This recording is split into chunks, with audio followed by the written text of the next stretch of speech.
Hi, this is Dr. Samriddhi. Welcome to YouTube channel for TET exam preparation. Chapter 9th was gender issue, जिसको हम last video में कर चुके हैं. Chapter 10th is educational assessment and evaluation, शैक्षिक आंकलन और मूल्यांकन. इस कॉन्सेप्ट को करने से पहले एग्ज़ाम टेस्ट मेजरमेंट की स्टडी करना ज़रूरी है, क्योंकि कई बार हम एग्ज़ाम टेस्ट मेजरमेंट को असेसमेंट और इवेलुएशन कह देते हैं, जबकि ये केवल इनके पार्ट्स हैं. Now, what is an exam? An exam or examination is an official test that shows your knowledge or ability in a particular subject. It prepared by class expert.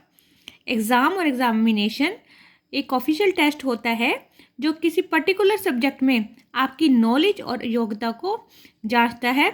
It prepared by class expert. यह किसी class expert के द्वारा तैयार किया जाता है, जैसे कि टीचर. ये एग्ज़ाम जो है आपके करिकुलम से रिलेट होते हैं और बच्चे के कॉग्निटिव डेवलपमेंट से रिलेटेड होते हैं. Second is the test.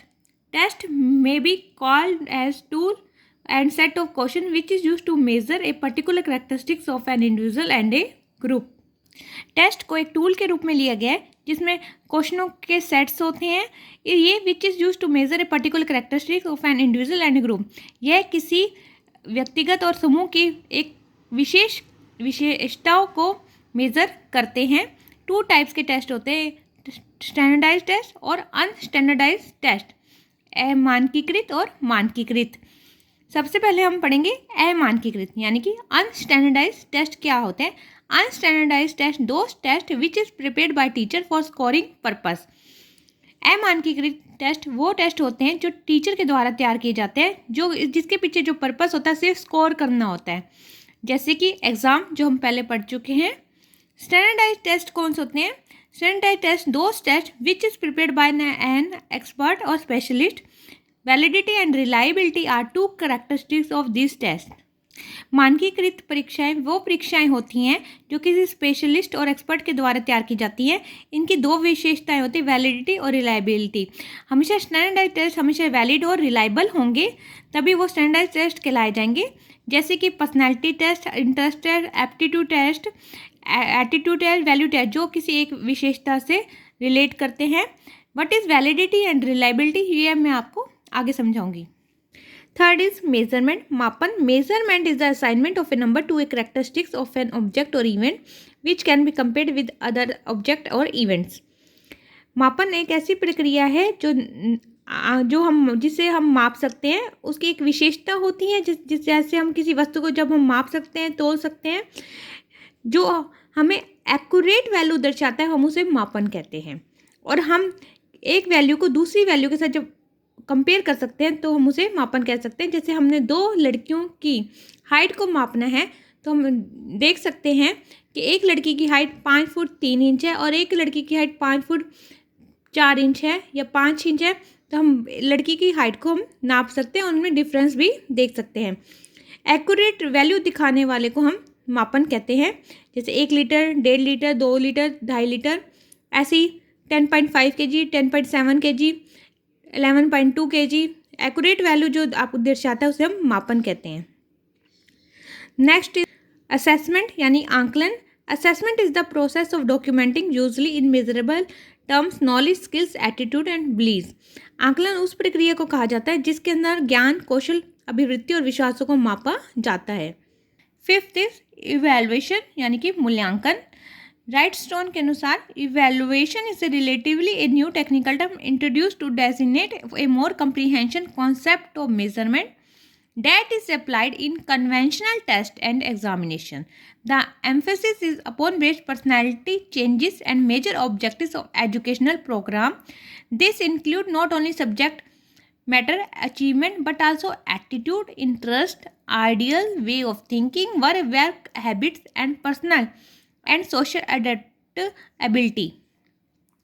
इनको इस मूल्यांकन को हम आसान शब्दों में इस तरह प्रकार समझ सकते हैं कि मूल्यांकन एक ऐसी नई टेक्निकल टर्म है जो केवल टेस्ट या मेज़र ही नहीं करती, बल्कि बच्चों की संपूर्ण प्रक्रिया यानी संपूर्ण उद्देश्यों से संबंधित होती है, शैक्षिक उद्देश्यों से संबंधित होती हैं, जो केवल करिकुलम का ही इवैल्यूएशन नहीं करती, बल्कि साथ में बच्चों की को करिकुलर एक्टिविटीज़ का भी मूल्यांकन करती है। ये आपके पाठ्यक्रम प्लस में सहगामी क्रियाओं से भी संबंधित होती है। यह बच्चे के संपूर्ण डोमेन से रिलेट होती है। यह बच्चे का ज्ञानात्मक, भावात्मक और क्रियात्मक यानी कि कॉग्निटिव, अफेक्टिव और कॉग्निटिव डोमेन का भी इवैल्यूएशन करती है। मूल्यांकन को और अच्छी तरह जानने के लिए हम इसकी कैरेक्टरिस्टिक्स करेंगे। Characteristics of evaluation, first is the continuous process and comprehensiveness process. यह एक व्यापक और निरंतर चलने वाली प्रक्रिया है।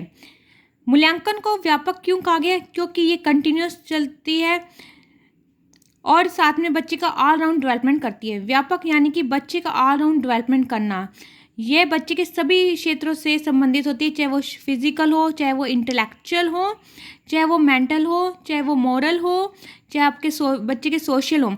सब पक्षों का जब मूल्यांकन किया जाता है तो हम उसे कहते हैं कॉम्प्रिहेंसिवनेस।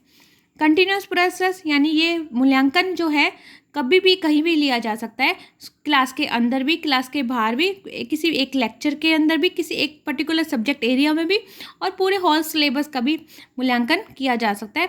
ये कंटिन्यूस चलता है, इसके लिए कोई फिक्स डे नहीं होता है। ये डेली भी लिया जा सकता है, वीकली भी, मंथली भी, और सेमेस्टर वाइज भी, और होल ईयर भी।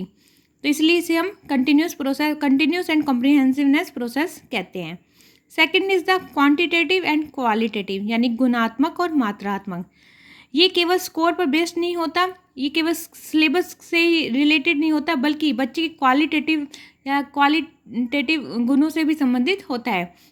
ये बच्चे के ऐसे गुणों से संबंधित होता है जैसे कि बच्चे की रुचि क्या है, बच्चे की अभिवृत्तियाँ क्या है, बच्चे की सोचने की शक्ति, बच्चे की आदतें क्या है। इसलिए हम इसे क्वांटिटेटिव और क्वालिटेटिव दोनों कहते हैं। Third is the validity and reliability, जो हम बात कर चुके हैं। वैधता और विश्वसनीयता। Validity, it should measure what is seeks to measure. वैधता हमें ये बताती है कि आप जिस चीज़ का मापन कर रहे हो वही चीज़ होनी चाहिए। यानी कि अगर आप क्लास 8 स्टैंडर्ड के मैथ्स के पेपर का मापन करना चाहते हो, किसी बच्चे का टेस्ट लेना चाहते हो, तो पेपर देखकर ही पता चल जाएगा ये 8 क्लास के बच्चे का टेस्ट है। जिस चीज़ का आप मापन करें वही चीज़ होनी चाहिए। Reliability, accuracy and consistency of test. ये टेस्ट की एक्यूरेसी और कंसिस्टेंसी को बताती है, यानी कि इसमें स्कोरिंग में डिफरेंस नहीं होना चाहिए। यदि एक टीचर के द्वारा एक बच्चे का पेपर चेक किया जाता है तो उसके 100 से 80 मार्क्स आते हैं, और दूसरी बार चेक करने पर भी किसी और टीचर के द्वारा भी 100 में से 80 मार्क्स ही आते हैं, तो हम उस टेस्ट को रिलायबल कहते हैं। अगर स्कोरिंग में डिफरेंस आ जाता है तो हम कहते हैं कि वो टेस्ट रिलायबल नहीं है। Next characteristics of evaluation, objectivity यानी कि वस्तुनिष्ठता, नो बायसनेस।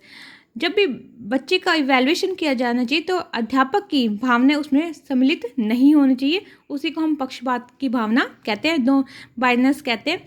जब बायसनेस नहीं होती तो हम कह देते हैं कि ये जो टेस्ट है वो ऑब्जेक्टिविटी पर आधारित है। नेक्स्ट इज द डायग्नोस्टिसिटी, निदानात्मकता, remove the barrier in teaching learning process.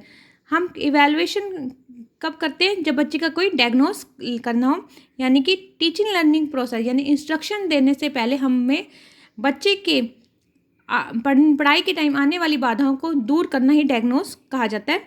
जब हमें किसी समस्या का पहले से निदान कर लेते हैं हम उसे कहते हैं डायग्नोसिटी। इसके द्वारा बच्चे की वीकनेस और स्ट्रेंथ का पता लगाया जा सकता है। नेक्स्ट इज द प्रैक्टिकेबिलिटी, व्यवहारिकता। कोई भी टेस्ट प्रैक्टिकल होना चाहिए, व्यवहारिक होना चाहिए, तैयार करने में, बनाने में लचीलापन होना चाहिए, और स्कोरिंग करने में भी आसानी होनी चाहिए, ताकि अध्यापक को भी किसी बच्चे का टेस्ट लेते हुए वक्त प्रॉब्लम ना आए। Next is need and importance of evaluation. मूल्यांकन की आवश्यकता और महत्व क्या है? First is the for better instruction, एक अच्छे अनुदेशन के लिए। अगर आपको अच्छा अनुदेशन करना है, आपकी अपनी टीचिंग को और बेटर बनाना है, तो बच्चे का इवैल्यूएशन करना बहुत ज़रूरी है। सेकेंड इज द अचीविंग गोल, लक्ष्यों को प्राप्त करने के लिए इवैल्यूएशन इसलिए भी आवश्यक है क्योंकि बच्चे जो है अपने लक्ष्यों को आसानी से प्राप्त कर लेते हैं। फॉर बेटर लर्निंग, अच्छे अधिगम के लिए इवैल्यूएशन होता है तभी हम बेटर लर्निंग करते हैं। यदि इवैल्यूएशन नहीं करेंगे तो हमारी बेटर लर्निंग भी नहीं होगी, हमें पता नहीं चलेगा कि हमारी कमियां किस में हैं। एक बेटर लर्निंग के लिए भी इवैल्यूएशन की आवश्यकता होती है। टू प्रोवाइड गाइडेंस, निर्देशन देने के लिए, बच्चों की कमियों और वीकनेस और स्ट्रेंथ का पता लगा के बच्चों को इजीली जो है टीचर प्रोवाइड गाइडेंस कर सकता है, यानी गाइडेंस दे सकता है। 5th is complete the curriculum, पाठ्यक्रम को पूरा करने के लिए। पाठ्यक्रम को पूरा करने के लिए भी मूल्यांकन की आवश्यकता पड़ती है। यदि इवैल्यूएशन ही नहीं होगा तो कोई भी बच्चा इस पाठ्यक्रम को पूरा नहीं करेगा। इवैल्यूएशन के डर से ही, टेस्ट या एग्जाम के डर से ही बच्चे अपने पाठ्यक्रम को पूरा करता है, उसका ज्ञान प्राप्त करता है। 6th is the to improve student personality, विद्यार्थियों के व्यक्तित्व के विकास के लिए। विद्यार्थियों का व्यक्तित्व तभी होगा जब बच्चे का ऑलराउंड डेवलपमेंट होगा, और ऑलराउंड डेवलपमेंट तभी होगा जब बच्चे के तीनों पक्षों का इवैल्यूएशन होगा, cognitive, affective and cognitive. 7th is the to evaluate the perspective of children, बच्चों के विभिन्न क्षेत्रों का मूल्यांकन करने के लिए। बच्चे के विभिन्न क्षेत्रों, यानी कि बच्चे के इवैल्यूएशन केवल बच्चे के किसी एक पक्ष से संबंध नहीं होता बल्कि सभी पक्षों से संबंधित होता है। इवैल्यूएशन के द्वारा बच्चे का केवल मानसिक या ज्ञानात्मक विकास नहीं होता बल्कि भावात्मक और क्रियात्मक विकास भी होता है। After the need and importance evaluation, objectives of evaluation. First is the to change the behaviour, व्यवहार में परिवर्तन करने के लिए। मूल्यांकन के उद्देश्य क्या है? पहला, फर्स्ट इज द व्यवहार में परिवर्तन के लिए हमें क्यों आवश्यकता पड़ रही है इवैल्यूएशन की, हमारे इसके पीछे उद्देश्य क्या है? व्यवहार में परिवर्तन, यानी कि बच्चे के व्यवहार में परिवर्तन के लिए हमें इवैल्यूएशन की आवश्यकता होती है, उसका पहला उद्देश्य यही है। चेंज द बिहेवियर, इवैल्यूएशन से ही बच्चे के व्यवहार में परिवर्तन किया जा सकता है। Second is to disclose people's need and possibility, आवश्यकता और क्षमताओं को जानना। मूल्यांकन के द्वारा ही हम बच्चों की आवश्यकता और क्षमताओं को आसानी से जान सकते हैं कि बच्चे की आवश्यकता क्या है और क्षमताएं कैसे हैं, क्या है। बच्चे की टेस्ट के द्वारा या एग्ज़ाम के द्वारा हम पहचान सकते हैं बच्चे की नीड और पॉसिबिलिटीज़ क्या है। टू अटेनिंग द ऑब्जेक्टिव, उद्देश्यों को प्राप्त करने के लिए जितने भी एजुकेशनल ऑब्जेक्टिव्स हैं हम इवैल्यूएशन के द्वारा उनको प्राप्त कर सकते हैं। To all round development of child, बच्चे का सर्वांगीण विकास करना, इसके द्वारा हम बच्चे का सर्वांगीण विकास कर सकते हैं, ऑलराउंड डेवलपमेंट कर सकते हैं। To maintain the record of teaching learning process, बच्चे के टीचिंग लर्निंग प्रोसेस को रिकॉर्ड करने की भी इवैल्यूएशन की आवश्यकता पड़ती है। Next is the to diagnose the student behaviour, व्यवहार के को निदान करने के लिए बच्चे की कमियों और स्ट्रेंथ को पता लगाने के लिए भी हमें इवैल्यूएशन की आवश्यकता होती है। तो ये थे हमारे objectives of evaluation. To change the behaviour, to disclose people need and possibility, to attaining the objective, to all round development of child, to maintain the record of teaching learning process and to diagnose the student behaviour.